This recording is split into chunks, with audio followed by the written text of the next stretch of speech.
Welcome to another episode of the magazine. Once again, we didn't have enough time in our previous episodes for our great one and only Jon Stetson, so today we get to hear more about the Mentalist and about the challenges of, or the blessings maybe, of dealing with the time during COVID. So welcome, Jon. It feels like I never left. I know, it's quick. Great. So we didn't get enough time to talk about the challenges and some of the different Zoom meetings and everything facing an entertainer during COVID. Yes, and it is. It's really fascinating. But some people actually, I think one thing we glossed over that some people might be curious about is what exactly is a mentalist. Yes. Explain that, please. Yes. Quick explanation I was just someone who demonstrates feats of ESP, extrasensory perception, clairvoyance, telepathy. And there are some fascinating stories about all of this happening, real deal. Mm-hmm. Do I believe in real phenomena? Absolutely I do, because life's more fun that way. Einstein said 2 ways to look at life: one that everything is a miracle, and one that nothing is a miracle. I have to live in the miracle camp, because it's just plain more fun, and it gives me a better, healthier place to be. Sure. And if people do subscribe to that kind of thing, I'll do a quick Facebook plug for something called the Stetson Circle. Okay. Every day we have confirmation and affirmation from a very lovely group of people, and there's no stress, there's no politics, there's nothing there. It's just a nice place for nice people, and it's called the Stetson Circle. If anybody wants to join in, if they like those kind of things to make people feel good. And some amazing pictures also on there. Oh yeah, you're on. Yeah. And if you were to call my cell phone, this is the message you'd get. You've reached Jon Stetson, and I like to feel good. Nice. So this call is for any other reason, you have reached the wrong number. But I have been doing mind reading for a number of years. That was my major shift, as it was my want. From the time I was very young, and I was a closet mentalist for many years, and these things were seeping into my performance and everything else. And then, basically, some of the elders said, "Yeah, you're here. You've arrived," and life changed considerably at that point. So there are a couple of ways of looking at everything in this world. It's all perspective. Sure. That's how I got to be involved with the television show, the Mentalist. Yeah, tell us about that, the television show. Well, and how that came to be. it was basically an odd call that came in when they were creating the program. There are a lot of people who say that they are mentalists, but they come from all different types of places that they didn't have the study, and they didn't do the time, they didn't have the flight time, and they didn't, all these kind of things. I think it irks anybody who has a passion for art of any type to see someone bastardize their art. Sure. In that sense. But I had a reputation with the Magic Castle in Los Angeles and various and sundry other places, and they looked me up, and they called several of us to talk to us about these things, and they got to learn a little bit more about some of my quirkiness, and I noticed it being put into the character somewhat, which was kind of funny, because that wasn't a plan, or nor as I paid for it, for that part of it. But to come up with scenarios for solving the crime based on skills of observation. I like to say that I think being psychic, let's say, being psychic is being present and paying attention to everything that goes on around you. If a person does not believe in a sixth sense, Yes. I say when our five senses work together, percolating in the moment, we're not projecting forward, that's where fear and anxiety is. We're not projecting backwards, that's where depression lives. We are right here, right now, living in the moment. Yeah, because where we are is where it's at. Right. And the thing is, if you're one of those people who listens, who watches, who pays attention, people start thinking that you are an incredible person, and they want to come to you, and because you are a good listener, and you have answers to their questions. Right. So they think and believe. And based on being present and being there, you can pick things up. Another one of my heroes, Yogi Berra, you can see a lot just by watching, you know. Right. But let's try something. Now that we're all socially distanced over here, I did hand you before we began a die or dice. Now, I spent lots of time in my life trying to determine if the singular is a die or a dice. Turns out, after all that study, it's either or either. Oh, really? Okay. Oh, I am a walking compository of useless information. I can't tell you how to fix anything, hands-on stuff. Right. It's not my gift. It's not my gift. I marvel at craftsmen. You know, someone who knows exactly where to put that nail, and someone who could build something out of wood. You know, it's like, my jaw. That's amazing. That's to me. That's what I find amazing. Sure. But let's play a little game. You can just shake that around and get a little feel for it. Because people say to me, "Hey, if you're good at this intuitive jazz, well, why don't you go to Las Vegas and win a lot of money?" Yeah. I do.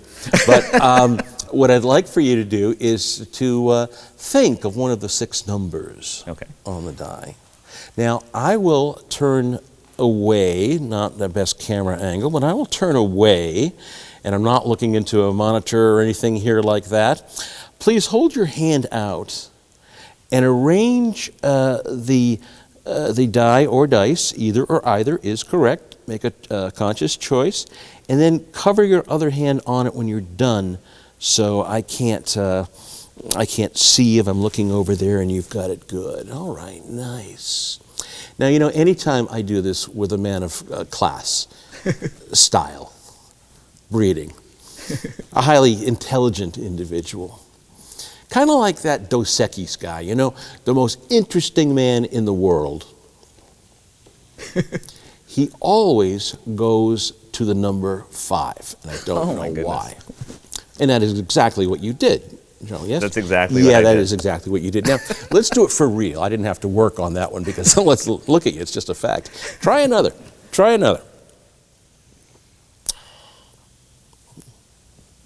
Tell me when you're ready. I'm ready. Okay. Just look here. 1, 2, 3, 4, 5, 6.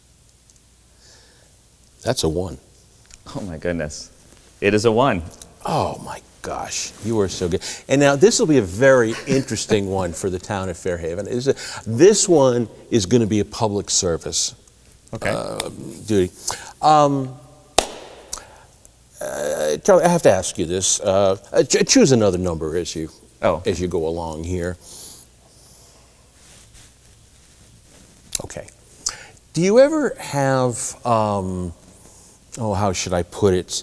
Do you ever, in the course of everyday life, ever stretch the truth?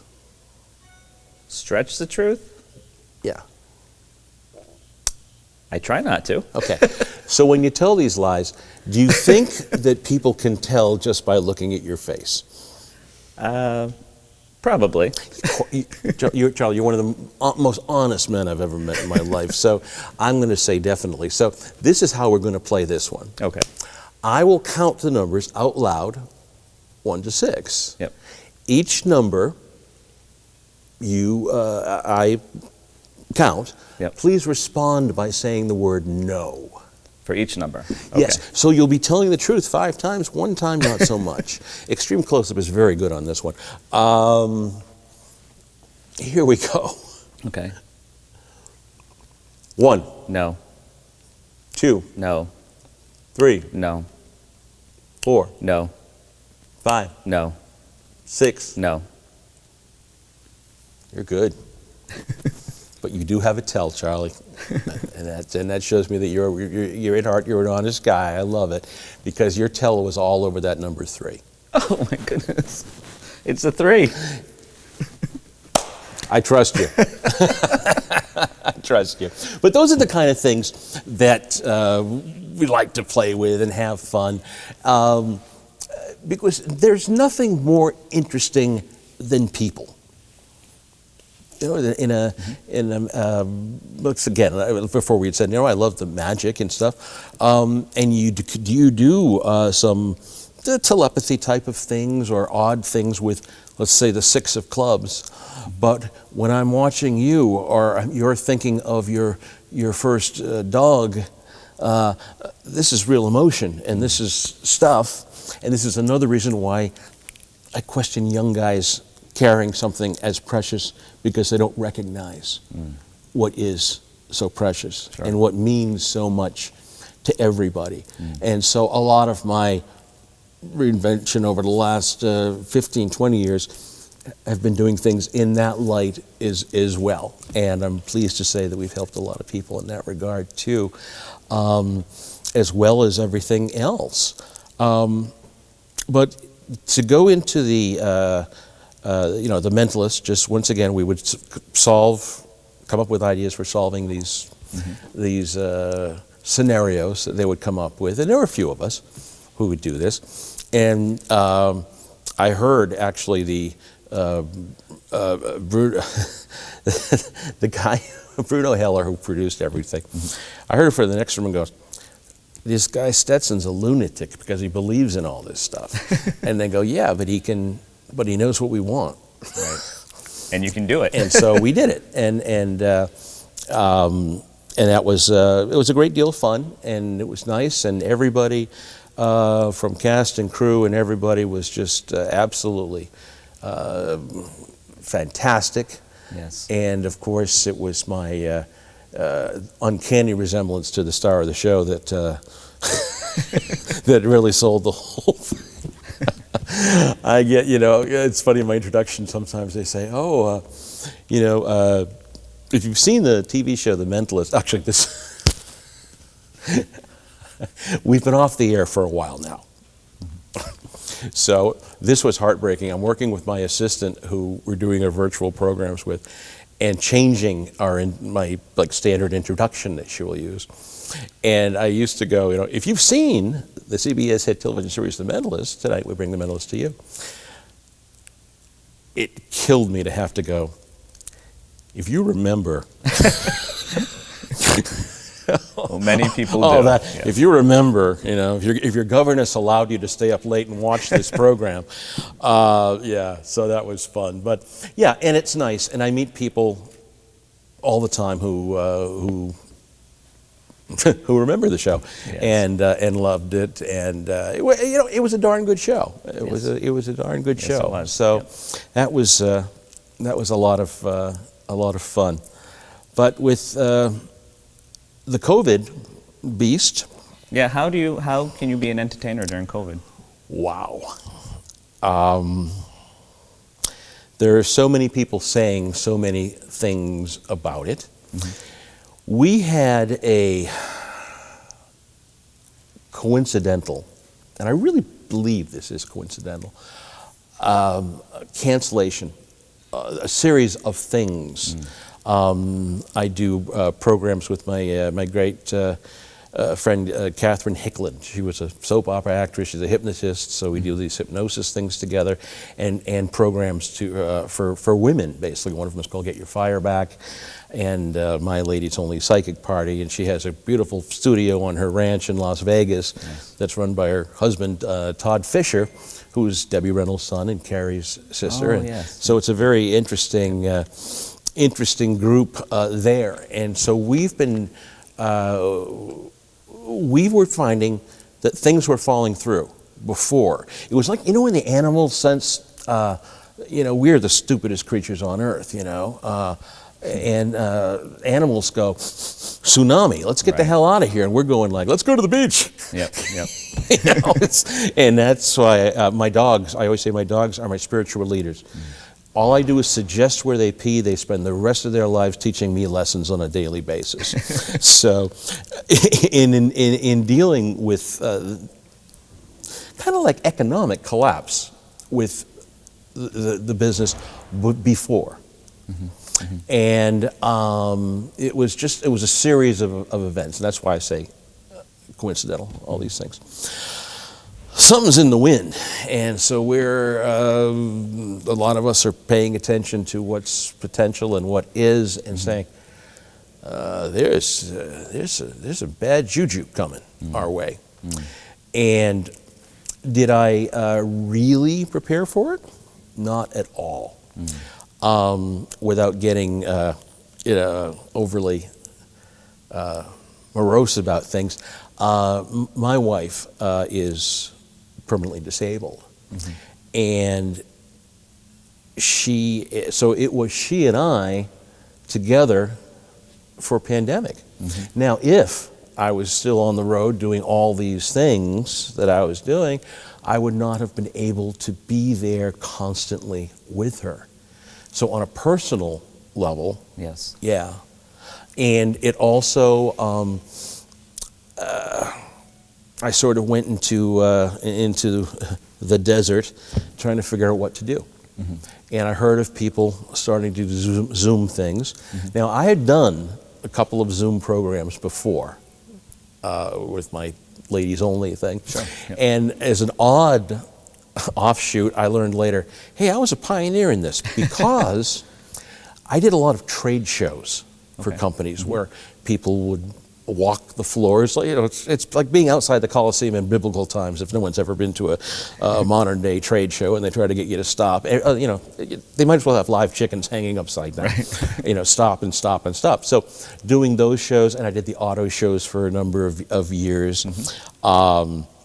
Doing those things to get people to come into the booth. But 23 years ago, a friend reminded me the other day that we did something for Southern Bell, at the time was a company, and Motorola, doing video conferencing with this huge, commode device.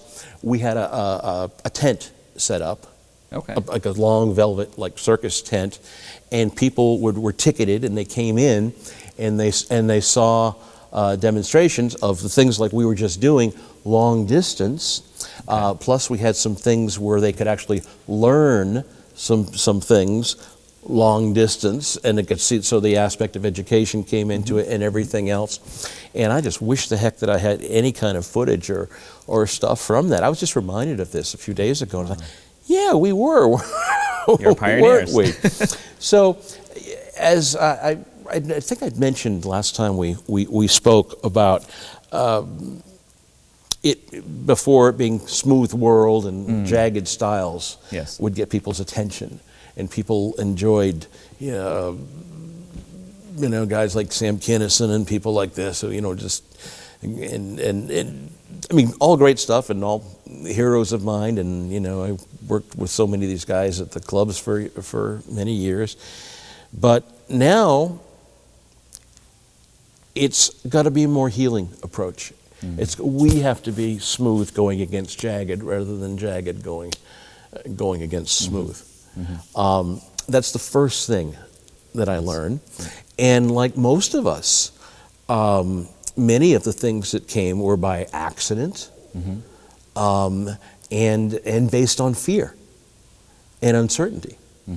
I did not want the first programs, the corporate programs, to fail for a variety of reasons. First of all, I have to live inside this head. If I had an initial failure, it would be... I don't wish anybody residence here. So the stuff worked out great. It worked out absolutely great. for the beginning, because it is not Zoom. I mean, it is not YouTube, rather, right? It's a totally different thing. It's not even television, and it's not supposed to be television, because what are we missing? We're missing interaction, and we're missing engagement. Because all of my work now is based on engagement. I wrote an essay a few years ago between what's the difference between engagement and entertainment. Well, I was entertained royally watching Caddyshack, and I still will anytime it's on.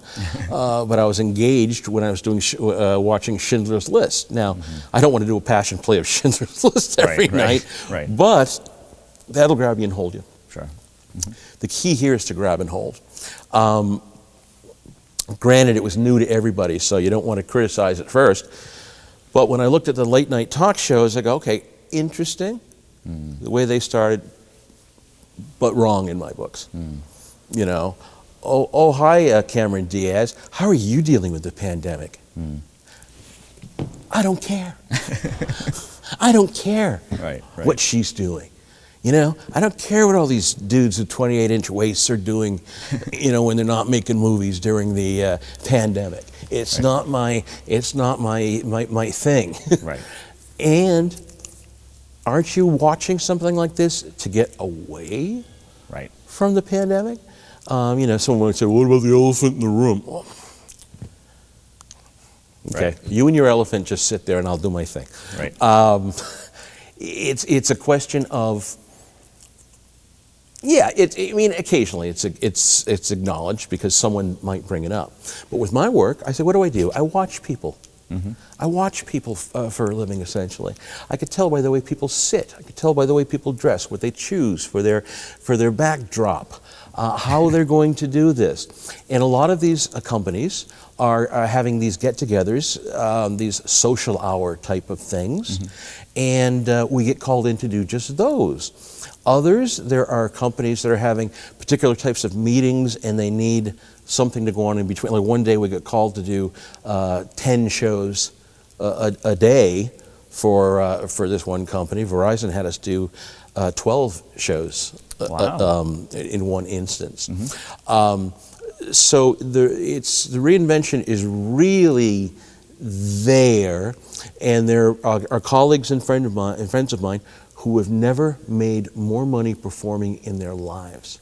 And this include guys who I respect from the flight time, the road warrior guys.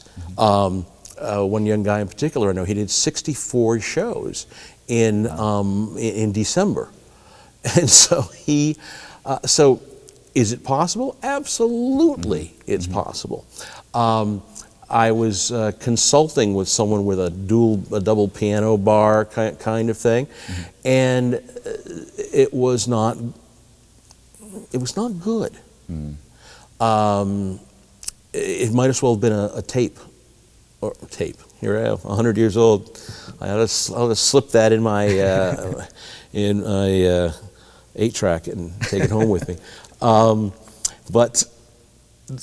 And that's the furthest thing. This is an experience. And you get people who say things like, oh boy, this infuriates me. Well, in a live show, hey, schmuck, this is a live show. And if it's not, what is your client paying for? Right? And I even heard someone say, you know, in a real show, this isn't real. This is a real show. This is the way it is now. So I find that there's, and I've actually been doing a little coaching with people as to how to present, because I think, as you know, I'm a big film historian as well, and everything when movies were made came by accident, and there were many great stage performers who couldn't go into the movies. And I love this movie that was made, won the Academy Award. The actor came out about 10 years ago, because it was a silent movie, and he was making a silent movie in a silent movie, and you saw him acting in that style, and he had to set the scene 4 or 5 times, and as much as I've loved that stuff, and as much as I know about that stuff, watching it in that regard, I learned things that I didn't know about all of my reading and studying and all of this.